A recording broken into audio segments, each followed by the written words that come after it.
चलिए दोस्तों बात करते हैं सीखो नई क्वेश्चन के बारे में। इस क्वेश्चन में एग्जामिनर ने कहा क्या कहा है कि a बाय में b बराबर में है आपका c बाय में d बराबर में है e बाय में f, then each of the equation is, यानी एग्जामिनर ने कहा कि कौन सी इक्वेशन बराबर है, यानी कि कौन सा ऑप्शन इसके बराबर है। तो यहाँ पर देखिए एग्जामिनर ने क्या कह रखा है कि a की जो वैल्यू है वो कि c के बराबर है, c की वैल्यू जो है वो e के बराबर है, और यहाँ b की वैल्यू जो है वो d के बराबर है, और d की वैल्यू जो है वो f के बराबर है।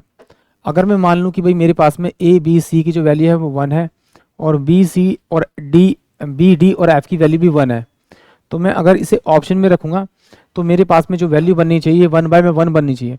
तो यहाँ पर देखिए मेरे पास में 1 है, और ये 3 है, मेरे पास में 4 है, ये मेरे पास में 9 बनेगा, और ये मेरे पास में कितना बनेगा 1 बनेगा। तो ये 1 बाय 1 में इसकी इक्वेशन नहीं बनी, तो इसका ये आंसर नहीं हो सकता। इसको देखूंगा तो 3 होगा, और ये मेरे पास में कितना होगा, ये आपका माइनस का 3 होगा। तो ये काटूंगा तो माइनस, ये काटूंगा तो माइनस में आ रहा है, तो इसका मतलब ये भी इसका आंसर नहीं हो सकता। यहाँ पे रखूंगा तो ये मेरे पास में कितना होगा 3 और 3 6, तो ये क्या बचेगा आपका 1 बचेगा। इसमें रखूंगा तो 3 और 1 4, 4 में से 1 जाएगा तो कितना बचेगा 3 बचेगा, यानी कि ये 1 बाय में 3 बचेगा, ये भी इसका आंसर नहीं होगा। यहाँ रखूँ तो 1 और 3 4, 4 में से 5 गए तो कितना बचेगा मेरे पास में -1 बचेगा। अब उनमें ये कितना बचेगा आपका 4 और माइनस का 5, यानी माइनस का 1 बचेगा। इसको काटूंगा तो 1 बाय में 1 आएगा, यानी कि ऑप्शन डी ही इस क्वेश्चन के लिए करेक्ट आंसर होगा। इस तरह से सॉल्व नहीं करना तो फिर सिंपल सी बात है, आप इसमें ना ए बी सी और ई की वैल्यू यहाँ पे रख दीजिए। तो ए की जो वैल्यू है वो मैंने एज इट इज़ ए रखा, प्लस में सी की जगह मैंने क्या रखा आपका ए रखा, मतलब सबको एक इक्वेशन में चेंज कर दिया। तो मेरे पास में क्या 3 हो जाएगा, माइनस का ई की जगह मैं यहाँ पे रखूँगा ए आपका, तो ये मेरे पास में माइनस का 5a हो जाएगा। अपोन में मेरे पास में क्या हो जाएगा b प्लस का आपका 3।